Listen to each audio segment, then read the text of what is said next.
Ladies dress side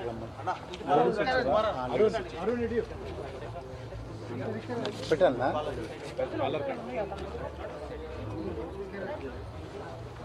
అక్కడ చూడండి.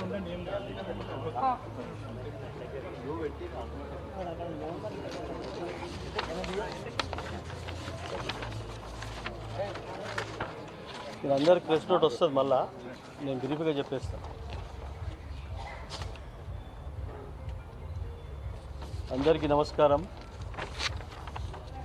ఈరోజు సంగారెడ్డి కలెక్టర్ గారిని పటంచెరు కొన్ని సమస్యల మీద కలవడం జరిగింది. వారు సానుకూలంగా స్పందించి తప్పకుండా నియోజకవర్గానికి న్యాయం చేస్తామన్నందుకు వారికి కలెక్టర్ గారికి ప్రత్యేకంగా ధన్యవాదాలు తెలియజేస్తాను. అలాగే పత్రికా సోదరులకు, నా తోటి వచ్చిన మిత్రులందరికీ పేరు పేరున ధన్యవాదాలు. పటంచెరు ఇండస్ట్రీ పరిశ్రమలు పడి 45 సంవత్సరాలు దాటి 50 సంవత్సరాల దగ్గర వస్తూ ఉన్నాయి. ICRISAT, BHEL, pharma company, bulk drugs companies, hardware companies, చాలా 2500 కంపెనీలు పటంచెరు నియోజకవర్గంలో ఉన్నాయి. దాని నుంచి మనకు మంచి అగ్రికల్చర్ నడుస్తున్న సమయంలో అప్పుడున్న ప్రభుత్వాలు ఇండస్ట్రీ తీసుకురావడం జరిగింది. మంచి కొలువులు వస్తాయి, మంచి ఆరోగ్యంగా ఉంటాము, మేమంతా బాగుపడతామనే ఆలోచనతో చాలా సంతోషంగా వ్యక్తం చేసినాం. అనుకున్నప్పుడు చిన్నగా ఉన్నప్పుడు మా తల్లిదండ్రులు గిట్ట అదే అనుకున్నారు, తాతలు గిట్ట అదే అనుకున్నారు. కానీ పరిశ్రమలు వచ్చిన 10 సంవత్సరాల తర్వాత మాకు దాని విషయం ఏందో తెలిసింది. ఆ ప్రాంతం అంతా విషగుండంగా మారిపోయింది. వాటర్ పొల్యూషన్ కానీ, ఎయిర్ పొల్యూషన్ కానీ, డస్ట్ పొల్యూషన్ కానీ, గ్రౌండ్ పొల్యూషన్ కానీ, రకరకాల పొల్యూషన్తో ఆ ప్రాంతం అంతా విషగుండంగా మారి నక్కవాగు, కాజుపల్లి జిల్లాల వాగు, ఇంగ్లీష్ పత్రికలు, డక్కన్ క్రానికల్ అటువంటి పెద్ద పెద్ద పత్రికలు గిట ఆర్టికల్ రాసినాయి. క్యాన్సర్ రోగాలు వచ్చి చాలామంది చనిపోతూ ఉన్నారు. మహిళలు రొమ్ము క్యాన్సర్ కానీ, గొంతు క్యాన్సర్ కానీ, లివర్ క్యాన్సర్ కానీ, ఇటువంటి రకరకాల డాక్టర్ గుర్తుపట్టని రోగాలు వచ్చి చనిపోతూ ఉన్నారు అనే ఆలోచనతో దానికి రిపోర్ట్ గిట్ ఇవ్వడం జరిగింది పొల్యూషన్ బోర్డు వారికి. అది పూర్తి స్థాయిలో తెలంగాణ రాష్ట్రం ఏర్పడిన తర్వాత పొల్యూషన్ అరికట్ట విధానానికి ఎక్కడికెక్కడ ట్రీట్మెంట్ ప్లాంట్లు పెట్టి వాటర్ రాకుండా, అలాగే డస్ట్ బయటికి రాకుండా గ్రీనరీ పెంచడం కానీ, ట్రీట్మెంట్ ప్లాంట్లకు వాటర్ పంపడం కానీ, క్లీనింగ్ చేయడం కానీ నడుస్తూ ఉన్నది. ఆ ప్రాంతంలో ఉన్న వారికి పటంచెరు నియోజకవర్గంలో ఉన్న బీడీఎల్, ఓడిఎఫ్ లాంటి కంపెనీస్ ఉన్నాయి. వారి గిట్ట సిఎస్ఆర్ ఫండ్ ఖర్చు పెడతారు. Central government BHEL undertaking companies గిట్ట సిఎస్ఆర్ 2% ఖర్చు పెడతారు. ఈరోజు మేము 2001 మండల ప్రెసిడెంట్ నుంచి మేము చిన్నగా ఉన్నప్పటి సందిగిట ఇండస్ట్రీ సంగతి చూస్తూ ఉన్నాం. కానీ ఈ 20 సంవత్సరాలు 10 సంవత్సరాల నుంచి మేము రాజకీయాలలో చురుగ్గా పాల్గొన్నప్పటి నుంచి సిఎస్ఆర్ ఫండ్ అనేది ఖర్చు పెట్టిస్తూ ఉన్నాం. ఆ ప్రాంతంలో కాలేజ్ బిల్డింగ్లు కానీ, స్కూల్ బిల్డింగ్లు కానీ, హాస్పిటల్స్ కానీ, గ్రౌండ్స్ కానీ చాలా చేస్తూ ఉన్నాం. ఈ మధ్యన తెలంగాణ వచ్చిన తర్వాత ఈ మధ్యన 2 సంవత్సరాల కాలం నుంచి 2.5 సంవత్సరాల కాలం నుంచి సిఎస్ఆర్ ఫండ్ అనేది పటంచెరు దాటిపోతూ ఉన్నది కాంగ్రెస్ గవర్నమెంట్ వచ్చిన తర్వాత. ఎందుకు చెప్తున్నానంటే ఇక్కడ మేము కాలుష్యమేమో మాకు, రోగాలు మాకు, అభివృద్ధి ఏమో మిగతా కాన్స్టిట్యున్సీలో.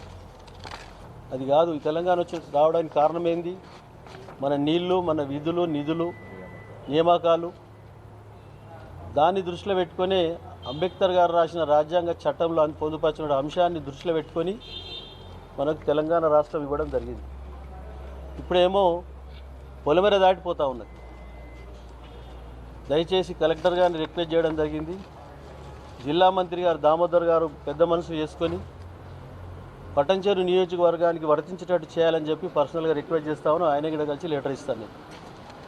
ఎందుకంటే పట్టంచెరు అంతా అర్బన్ ఏరియా అయిపోయింది. హెచ్ఎండిఏ లిమిట్స్లో ఉన్నాం. మున్సిపాలిటీలు అయిపోయినాయి. గ్రౌండ్లు కావాలి, పార్కులు కావాలి, కాలేజీలు కావాలి, మనకు హాస్టల్స్ కావాలి.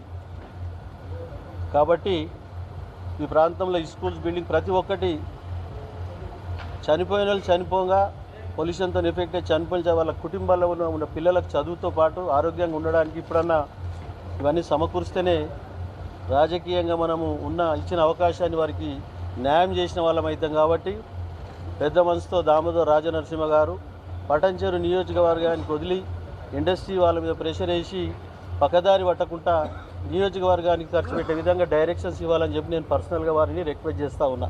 కలెక్టర్ గారిని, దామోదర్ రాజనరసింహ గారు.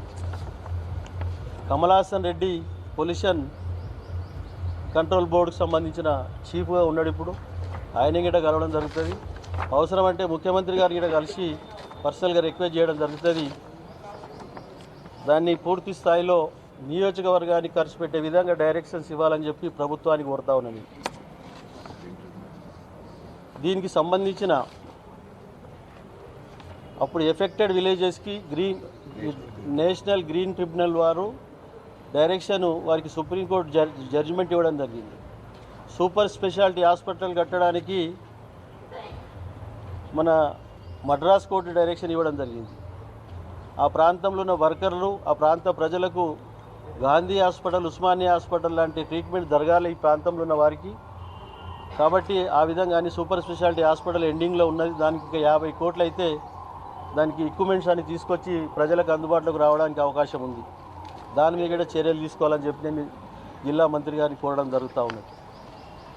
కాబట్టి ఆ విధంగా అప్పుడున్న రంగరాజన్, ఉమ్మడి రాష్ట్రంలో ఉన్న రంగరాజన్ గారు గవర్నర్గా ఉండి మన పాశమైలారము, నక్కవాగు, జిల్లల వాగు విజిట్ చేసి వాళ్ళు గవర్నమెంట్కు, సెంట్రల్ గవర్నమెంట్కు, స్టేట్ గవర్నమెంట్కు కోర్టు గిట్ట రిపోర్ట్ ఇవ్వడం జరిగింది. సుప్రీంకోర్టుకి రిపోర్ట్ ఇవ్వడం జరిగింది.